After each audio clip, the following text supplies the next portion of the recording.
का उपदेश है निर्गुण पर सगुण की विजय दिखलाना। और इसके पीछे बहुत बड़ी भूमिका है जो मैं समझा चुकी कि क्यों वो सगुण की उपासना करना चाहते थे, क्यों सगुण का उपदेश देना चाहते थे। उनको निर्गुण से कोई विरोध नहीं है या वो निर्गुण की मान्यता को अस्वीकार नहीं करते, लेकिन वो सिर्फ इतना मानते हैं कि साधारण जनता के लिए निर्गुण कष्ट साध्य है, कठिन है, हर एक व्यक्ति निर्गुण को नहीं पा सकता। इसलिए पूरे जनता जनार्दन के लिए, पूरी जनता के एकजुट होने या उनके सुख लाभ के लिए उन्होंने क्या किया, सगुण की उपासना की। ताते संविधि अगम विचारे ताते सूर सरगुण पद गावे। तो और पहली ये है। और दूसरी जो विशेषता है वो प्रेम की एक निष्ठता दिखाना चाहते हैं कि चाहे कुछ भी कर लो, आंधी तूफान पहाड़ या कोई भी व्यक्ति आ जाए, गोपियां अपने कृष्ण के प्रेम को छोड़ने वाली नहीं है। ये कैसा प्रेम है, एक निष्ठ प्रेम, कि चाहे वो कितना भी उपालंग दे दें कृष्ण को, अब वो बुरा भला कह दें, लेकिन वो कृष्ण को छोड़कर नहीं जाएंगी। हम भी ऐसे ही करते हैं, जब क्रोधित होते हैं तो हम ईश्वर को भी उल्हाना देने से नहीं चूकते। हम बोलते हैं ना, ईश्वर तुम कहाँ थे इस समय जब हमको तकलीफ हुई या हमको असुविधा हुई तो क्या हुई, लेकिन हम ईश्वर की शरण नहीं छोड़ते हैं, ईश्वर की भक्ति फिर भी करते हैं। इसी बात को सूरदास प्रतिपादित या प्रतिष्ठित करना चाहते हैं कि भक्ति में कहीं कोई पीछे हटना या मतैक्य यानी एक बार इस ईश्वर को एक बार उस ईश्वर को करना नहीं। वो कृष्ण के प्रति बिल्कुल समर्पित हैं, अपने संपूर्णता में वो कृष्ण के प्रति प्रेम में समर्पित हैं। उन्हें और कहीं भटकना नहीं चाहिए, कितना भी कोई लालच दिखाए या कितनी भी कठिन परिस्थितियां, कितनी भी विपरीत परिस्थितियां आ जाए, वो कृष्ण को नहीं छोड़ेंगे। तो तीसरी बात ये हुई। और चौथी बात कि उनकी गोपियां तर्क संगत है, उनकी गोपियां वाचाल है, उनकी गोपियां वाग वैदग्ध्यता की कला जानती हैं। वो अन्य उक्ति के माध्यम से उद्धव को व्यंग करके परास्त कर देती है और अंत में गोपियों की विजय होती है। तो ये हमें न तो भागवत में मिलता है और न किसी और भ्रमर गीत प्रसंग में मिलता है, ये सिर्फ सूरदास में मिलता है। ये उनकी कला है कि वो गोपियों को, और गोपियों के माध्यम से वो नारी शक्ति का भी परिचय देते कि नारियों को इसी तरह से हराया नहीं जा सकता। उनको जो कुछ कहकर पूरे ब्रज की नारियां किसका प्रतीक है, जागृति का प्रतीक है। उस समय में सोचो, सूरदास आज से 400 वर्ष पूर्व सूरदास लिख रहे थे, तब वहाँ की नारियां एक बिल्कुल स्वतंत्र और उन्मुक्त प्रेम का परिचय देती हैं कि उनको प्रेम करने की स्वतंत्रता है। ये कितनी बड़ी बात है। उसके सदियों बाद तक भी स्त्रियों को उतनी स्वतंत्रता नहीं मिली। वो घर बार छोड़कर नृत्य करती है, किसका प्रतीक है ये।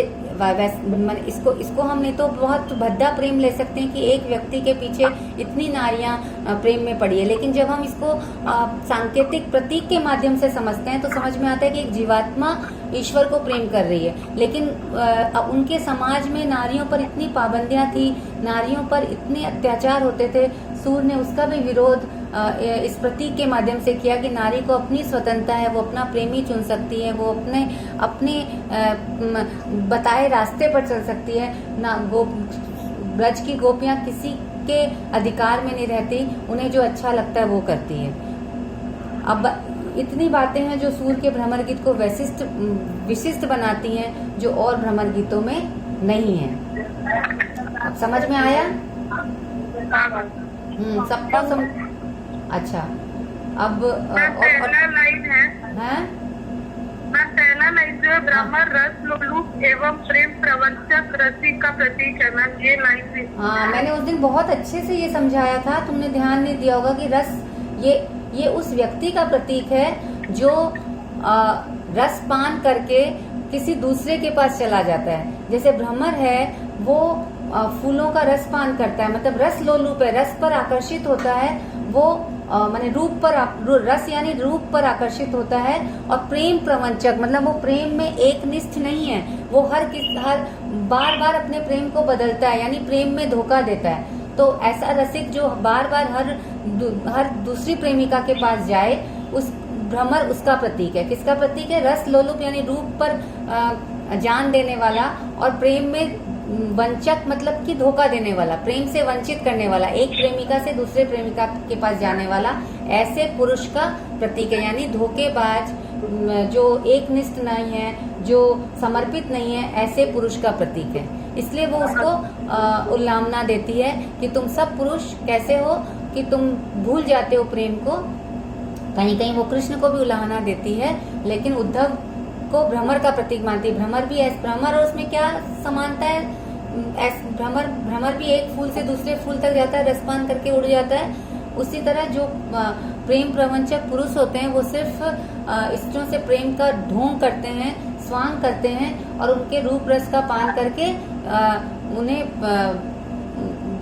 धोखा देकर आगे निकल जाते हैं। उसका प्रतीक है। समझ में आया? नीचे एक्सप्लेन भी किया हुआ है। एक पुष्प से दूसरे पुष्प पर मंडराता हुआ अनेक पुष्पों का रसपान करता रहता है और किसी भी पुरुष का परित्याग करने में उससे तनिक भी देर नहीं लगती। अतएव रस के मर्मज्ञ सुकवियों ने जब पुष्प के समान कोमल हृदय में पल्लवित प्रेम का परित्याग करके किसी पुरुष को अन्य कामिनियों के साथ रमण करते देखा तो उसे भ्रमर नाम से संबोधित किया, और जिसमें ये बातें कही गई उसको भ्रमर गीत कहा गया। और ये भ्रमर गीत नारी की व्यथा को स्पष्ट करने के लिए लिखे गए। और बताओ, क्या नहीं समझ में आया? मैम उद्मत्ता मतलब? उद्मत्ता, उद्मत्ता कहाँ है? मैम मुझे सूरदास के काव्य की उद्मत्ता अनुभूति। उत्तमता, उत्तमता, उत्तमता, उत्तमता। डबल त है, वो ठीक से लिखा हुआ नहीं है। उत्तमता।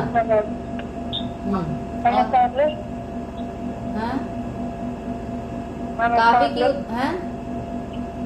क्या पूछ रहे हो? सुनाई नहीं दे रहा है।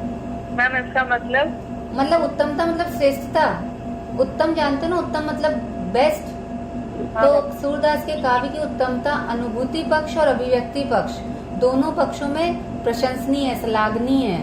मतलब कि अनुभूति यानी उन्होंने जो अनुभूत किया उसको पहले तो इतना सुंदर अनुभूत किया, क्योंकि वो एक नारी नहीं थे, लेकिन फिर भी उन्होंने नारी हृदय की, चाहे वो यशोदा के रूप में हो या गोपियों के रूप में हो, ये सारा भ्रमर गीत क्या है? नारी की वेदना है। पर नारी की वेदना को पहले उन्होंने समझा और फिर उसको इतना सुंदर अभिव्यक्त किया, यानी काव्य में उतारा। तो अनुभूति और अभिव्यक्ति दोनों पक्ष उनके इतने श्रेष्ठ हैं कि वो सबसे उत्तम बन पड़े। ठीक है?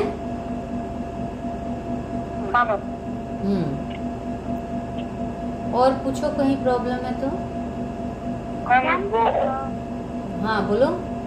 मैम अगर हमसे ये पूछा जाए कि किस तरह से भ्रमर गीत ज्ञान पर प्रेम की विजय है? हाँ, तो सेम बात होगी। निर्गुण पर सगुण की विजय, ज्ञान पर भक्ति की विजय। यानी भक्ति ही तो प्रेम है। यहाँ प्रेमा भक्ति है, प्रेम और भक्ति मिला हुआ है, तो प्रेम की विजय है, यानी भक्ति की विजय है। और ज्ञान की हार है, क्योंकि उद्धव ज्ञान के प्रतीक हैं और गोपियां किसी ज्ञान को नहीं मानती, वो प्रेम को मानती। यही तो पहली बार यहाँ पर प्रतिष्ठित किया गया है कि प्रेम और प्रेम रूपी भक्ति के माध्यम से ईश्वर को आसानी से प्राप्त किया जा सकता है। और ये तरीका जो है वो बहुत आसान है, हर व्यक्ति के लिए सीधा और सरल है और हर कोई इसमें डूब सकता है। इस तरह से पूरी जनता भक्ति कर सकती है, प्रेम कर सकती है और इस तरह से वो एकजुट हो सकती है। इसी तरह उन्होंने ग्वाल बाल और गोपियों के माध्यम से एकजुटता की बात की है, जो प्रेम और भक्ति के माध्यम से हो सकती है।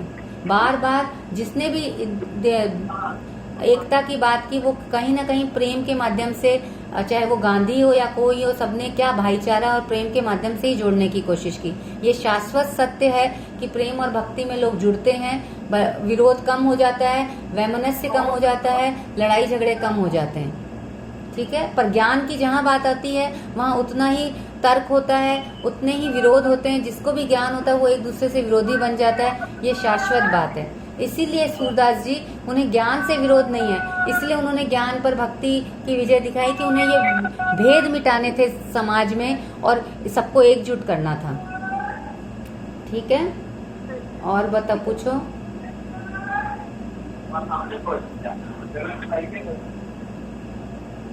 और कुछ पूछना है भ्रमर गीत में? कोई को पूछना है? नहीं मैम, हो गया सबका। तो बोलते क्यों नहीं? और पीछे से फिर से इतनी आवाजें आ रही है। अच्छा,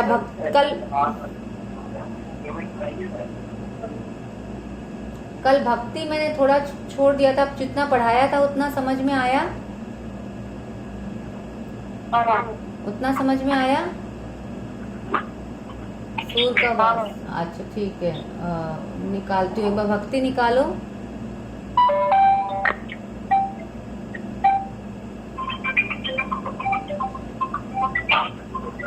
है ही नहीं सूर्यास्त भक्ति का। एक मिनट रुको, क्या क्या समझ में आया बताओ। नवधा भक्ति, पहले वो दो तरह की भक्ति करते थे, वल्लभाचार्य से मिलने के लिए दास्य भक्ति, और उसके बाद उन्होंने प्रेमा भक्ति को अपनाया। और नवधा भक्ति समझे क्या क्या होता है?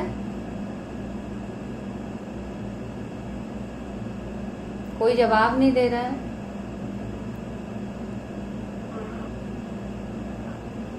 नवधा भक्ति का मतलब समझ में आया? नहीं आया? कल नहीं की थी क्लास तुमने अटेंड? नवधा भक्ति यानी 9 प्रकार की भक्ति, और 9 प्रकार में उसको 9 नाम यहाँ पे लिखे गए हैं, जिनको तुम देखो। वो क्या है?